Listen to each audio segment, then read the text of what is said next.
teach committee people what their roles are. I have taught many.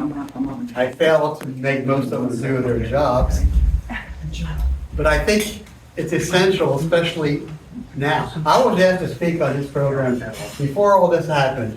But what I'm about to talk to you about, and there's a handout, and I learned from my years lecturing, you give out handouts when you're done. But there's enough for all the committee people at the very least. Thank you. If all the committee people in this county got out and worked for candidates in their own RDs and surrounding areas, these wonderful candidates we have had and will have will not have to rely on volunteers. Because even though I ran Russ Holley's campaigns, both of them, even though we had 100 or more people signed up as volunteers, the reality is very few of them are actually available to do anything you want them to do. But there's more committee people involved than were involved in Stella's campaigns. So, and I'm going to tell you what the job is, and I have no authority whatsoever anymore, so I can't do anything to make you do it. But if you want to keep the 20th, and half the 20th district is in the 5th council district, you want to pick that up, we got to get out there and work. So, even though some of us are in our 70s, we don't really remember the Depression. But what I learned at my grandmother's knee was that in big cities, there were political machines. The Democrats in most cities, Philadelphia was run by the Republicans until 1950. And when people needed something, such as coal, to heat their homes, they called their committee person. And their committee person's job was to get these people what they needed, if it was possible, and then get them out to vote for the Democratic candidates if it was a Democratic committee person. And almost, Delaware, by the way, is exclusive in a lot of ways. A lot of weird things about Delaware. It's the only state in the country where constitutional amendments do not involve voters. And it's also one of the few where committee people are not directly elected. Most of us are from those states where that happened. And a committee person, someone who wants to be a committee person, runs in an election, generally on primary election day, every 4 years. A petition has to be signed in Westchester, where I'm from, there's 10 people. Thank God I knew 10 people. And then they run. And if there's a committee person not doing the job, the person I ran against, I'd been a Democratic committee man for 30 years. He was well known as an insurance agent. He never did a damn thing. So I said, all right, I'm going to run, and I beat him. People fought for those positions. And those people built their parties, and those people got out to vote. Delaware, unusually, unfortunately, doesn't elect committee people. Most of you know that. You were chosen at a caucus, where technically all the Democrats in the RD come, not really, and then you get elected. The other weird thing about Delaware is, I understand the reasoning why. If you live in an election district, we call it precinct everywhere else in the country, you live in an election district and you want to be a committee person, the priority is that you will be able to represent that district if there aren't a lot of people running for those positions. However, if there are positions that are unfilled, or a lot of people running for the same ED, Delaware Democratic Party allows people to be appointed to represent other election districts, even though they do not live in them. And I've had fights over the years, I've had lots of fights over the years, with people who did not want to work where they were elected. They wanted to work where they lived. That's not how it works.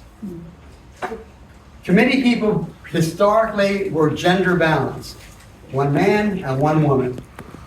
After the McGovern reforms, after 1968, because of George McGovern, that was changed in many states. Now it could be two people of any gender.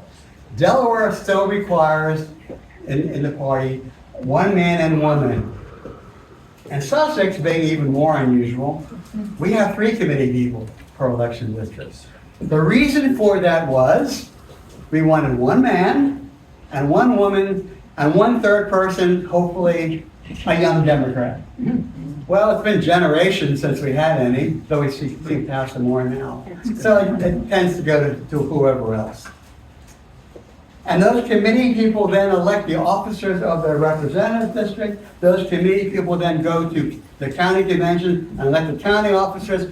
And if we had only 2 committee people like Newcastle and Sussex, all the committee people go to the state convention and elect our new officers. But because Sussex has 3, that would not be fair. We elect delegates. So, what are your responsibilities? Number 1, connect with the voters in your election district. If they know you, they will listen to you and follow your advice on positions they know nothing about. The greatest thing that any of us did when we were active elsewhere is down ballot races. Oh, a friend of mine ran for refinery. They never even think about it. See, either they vote for, there's a woman, I'll vote for her, even though she's not in favor of women's rights, or they would not vote for those lower offices. Historically, from the top of the ticket to the bottom, there was an attrition of 15%. We call that voter fatigue. It was only 5% in this district last year because of the party organization and the emphasis on voting the down ballot races. The last one on the ballot was county council. Get to know your voters. The Democrats encourage them to vote. Unlike those of us involved in politics, the average voter doesn't think about politics. The average voter, a big deal was made about Stell and whether or not she should stay in office, but the average voter in the 20th RD could not tell you who the state rep is. They do not know the Russ Huxtable is their state senator. They don't know these things. They may know their president. When Matt Dent was lieutenant governor, he was known by 20% of the people polled. So it's our job to let these people know who our elected officials are, who our candidates are, and more importantly, that there's a Democratic Party here. A lot of people think Sussex is red. No, it's not. Sorry to the chairman from Kent County. We are purple, and we are turning blue. And as recently 2008, we were deep blue. Unfortunately, we're deep right-wing, homophobic, sexist, racist blue. We had to get rid of those people, and we did. And now we're replacing them with good people, thanks to those of you who are born and raised here, and the rest of us who have moved here. Encourage people to vote in every election. One of the things that people talk about, if we had same-day voter registration, all these people would come to vote. Well, guess what? You know where you have same-day voter registration? School board elections. Anybody can vote if you prove you live there. The turnout, 5%, 10%, those numbers are percentages of registered voters. It doesn't include all the people who weren't registered. They don't vote in school board elections because they don't know about them, or they don't care about them, or don't understand the importance. The same thing happens with county council. People do not know what a county council does. They do not know what a state rep does. Our job as committee people is to inform them. And once they get to know you better, because they see you all the time, they're going to listen. They're going to listen to you. You need to encourage people to vote in every election. There are people out there who only vote in presidential. Recently, that's a good thing, because most of the Trump people will not vote other than presidential. Because they think the president of the United States and the governor of their state are the only offices that matter. You saw that again with Stell. Why can't the governor remove her?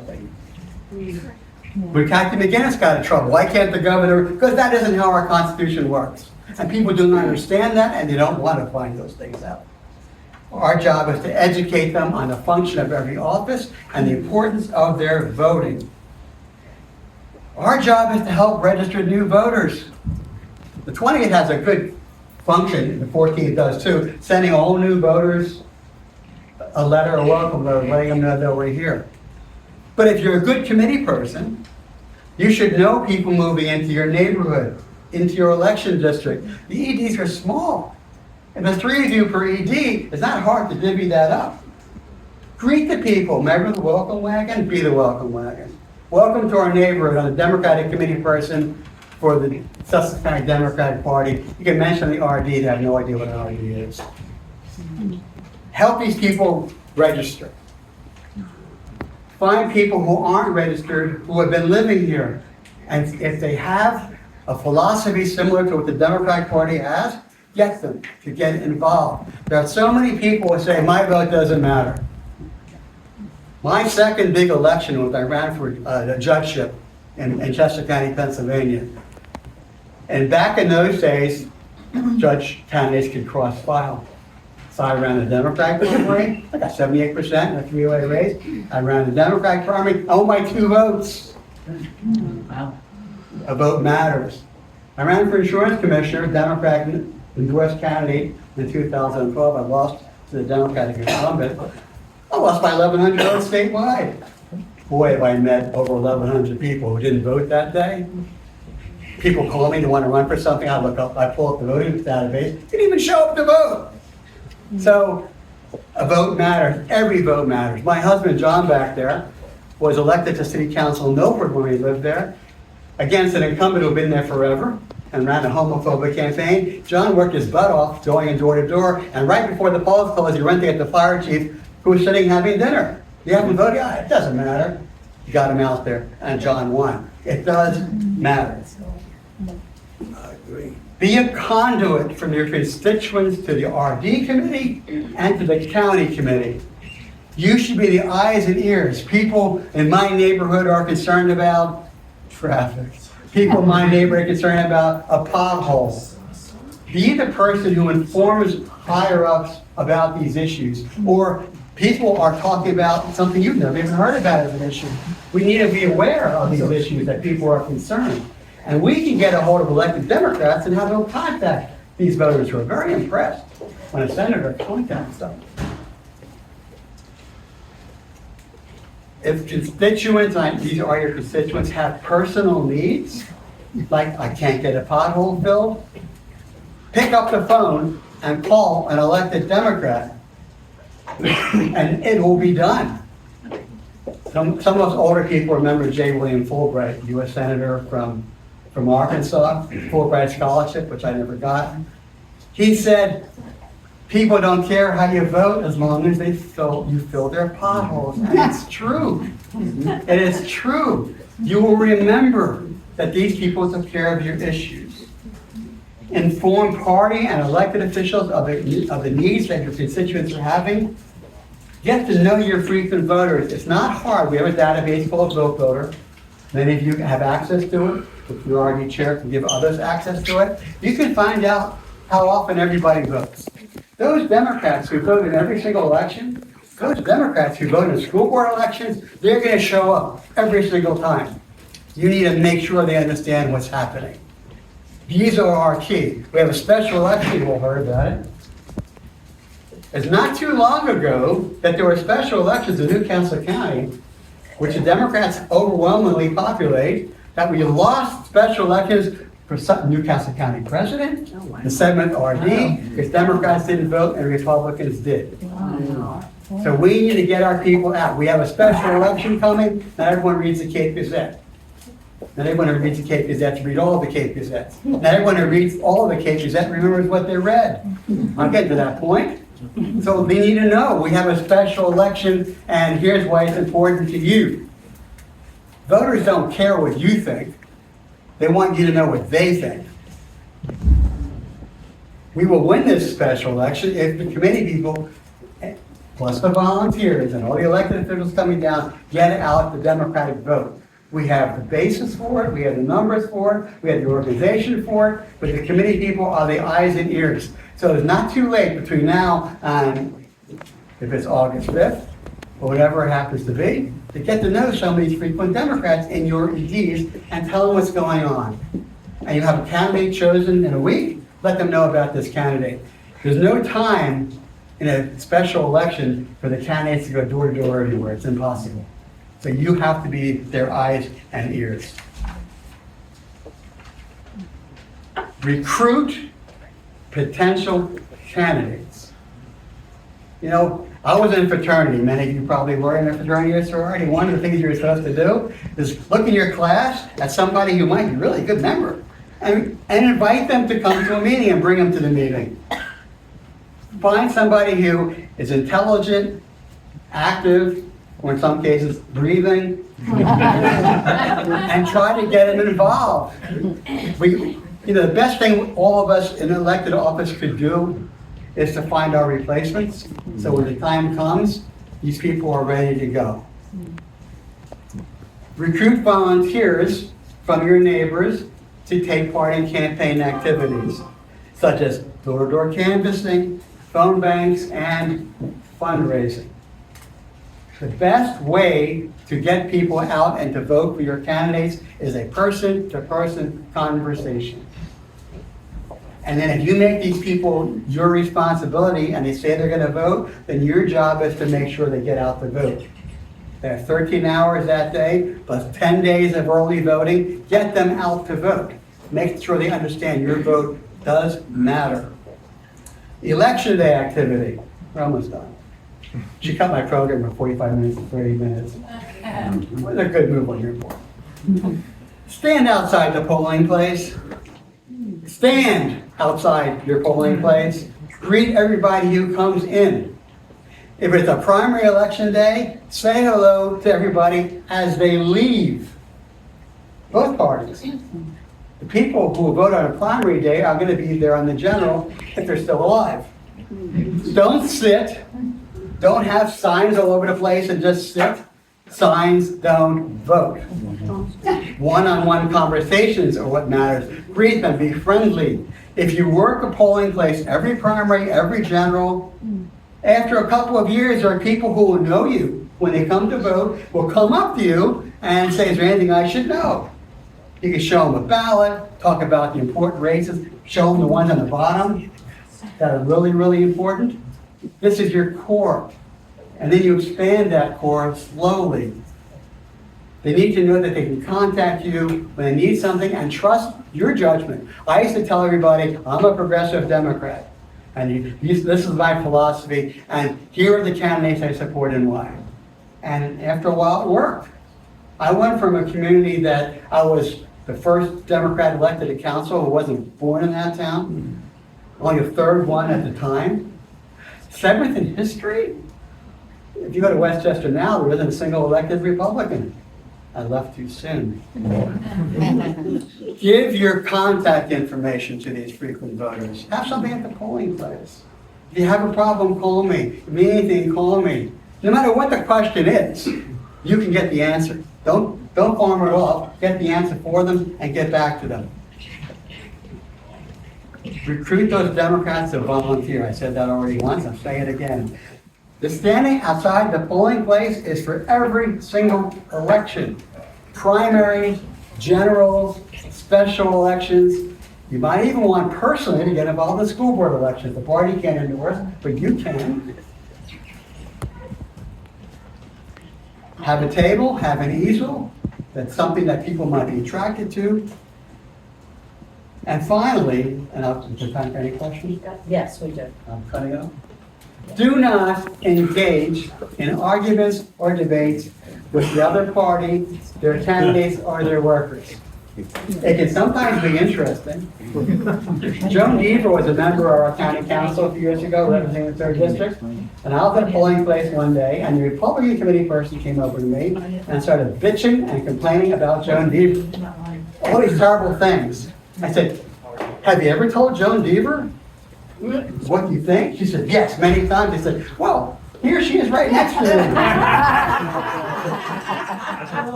But the more time you argue with them, you're not talking to Democrats. And if you're going door to door, don't go to Republican doors. Maybe if you convince a couple of them to vote our way, go to a Republican door, telling us a potential candidate. Knock on Republican doors after you've knocked on every single Democratic door twice and every nonpartisan vote twice. Then go to some Republicans if you want. The days when they're going to vote our way are long, long gone, with very few exceptions. So that's it. That's the gist of it. Sue has an outline. My number is on it, as well as my email. No one ever told us anything. So, is there anything I can do? Any questions? I'm here to help. And now, yes, Mr. Treasurer. So, is there a program for committee person education either at the county level or at the state level? The state party used to do it. I would assume now with our great, fantastic new state chair, it will be done again. It needs to be done. It needs to be done. It needs to be done in person. But by Zoom, yes, it needs to be done. Training on what to do. We have voter access and how to use it. A lot of people don't know how to print turf. Yeah, yes, Joe. What's your estimate of turnout in the special election? What would you think that in the current environment, what would you expect the turnout level to be? 35, 40% would be a good turnout. I've seen 10, 15. But we are better at turning out our voters than the Republicans in this district. And in the 14th, you had reached 80% here last year. The 14th reached 90%. Generally would find 50 or 60 other than a presidential. So that would be the goal to turn out every single frequently voting Democrat and everyone else that we can reach. The Republicans don't have the numbers, and they don't have the money, they don't have the organization. And the issue that they had is gone because we're gonna have new people running. So it should be ours if we do our job. Anybody else? So you think, Mitch, the election's gonna be in August or September? That's the guess if you look at the numbers. If I may, I wasn't gonna say this, I already sent it, texted to our county chair. There is a bill that was filed in the legislature earlier this session, sponsored by 2 Democrats and 1 Republican senator, pushed by the governor, who pushed it last year's specials, to have special election primaries. Well, first of all, it sounds great from a Democratic point of view, but if you talk about an election that's going to be held in 30, 45 days, and those of you who are new to running, you will find out you've got to set up a finance committee and get a treasurer. You have to get an EIN number. You have to open up a checking account. You have to have access to a vote builder, and then you have to raise money, and then there's no time. In order to be a primary and then a general, and 10 days early voting, that will be in the primary too, it'll be an impossibility.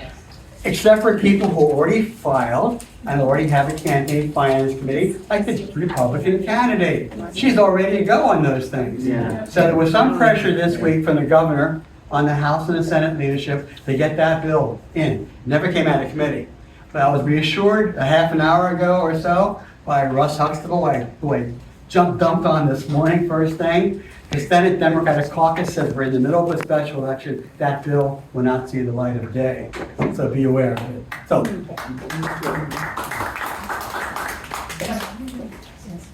So according to Vote Builder, RD20 has 1,096 solid dams. I'm looking at the numbers in this room. That is an easy lift for this group. How are we gonna get the list? When you come join my committee, I will give you marching orders. when I was in the last special election we had was last year in the 37th, the Senate, the House Democratic Caucus had a team down here every day. They oversaw voting and the canvassing, and they provided those lists. But you can have them too. It's not very difficult. There's a lot of people who can print them out for you. Can we get the list like dictated to our own community, like my own community, I know the. Yeah, well- So I ran the list by ED Uh-huh, and by polling place. There's just some confusion between when I run the list and when it prints. It decides that it doesn't really well, like that's me. okay, so I just, like, if I'm willing to walk my community, can I get a list that's specific for my community? Yes. Okay, thank you. In Russ's 2 campaigns and Estelle's and some others, Tom Irosi, who's now the president, he touched her for all those candidates, and it could be done by developing a committee. Okay, thank you. And he had offered his help on this special. Okay, thank Well, you. he has access to both Builder and RD20 now. Yes, but unfortunately, I'm the phone Italian. The party cannot use vote voter for a campaign activity. Oh, yes. The candidate's gonna have to, it'll be taken care of, the candidate's gonna have to get that vote voter access. And all of the committee persons, I sent you a list of your contact information and what ED you're assigned to. There are many of you from ED 10, so I could only put 3 of you in, and so some of you are in either 9 or 11. But your ED is, for most of you, based on where you live. And if you have any questions, just see me or Susan. Thank you all very much. Thank you.